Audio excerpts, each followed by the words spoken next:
Nakpo, alas 3 na ng hapon. Wala na naman tayong kikitain ngayon mga kapagsiyo. Dahil walang taong lumalabas. Takot sa ulan. Ang hindi takot sa ulan tulad ko. Araw gabi basa. Okay lang yan. Basta naghahanap buhay ka, huwag ka matakot. Ganun lang talaga ang buhay. Kaya mga kapagsiyo, good afternoon sa lahat. Lalo na sa mga nanonood sa aking video. Thank you very much sa mga followers dyan. Go lang tayo sa hapong ito. Kahit umulan, bumagyo, may bagyo tayong Imong. Hindi pa nga daw naka-residente, si Imong naman nga nakapalit. Kaya, ibayan na lang tayo nito ng alipunga.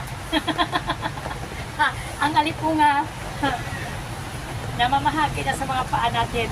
Ibayan na din ang mga paa natin ngayon pag nagkaroon ng alipunga. Yari na. Yan mas mga kapagsiw. Thank you very much.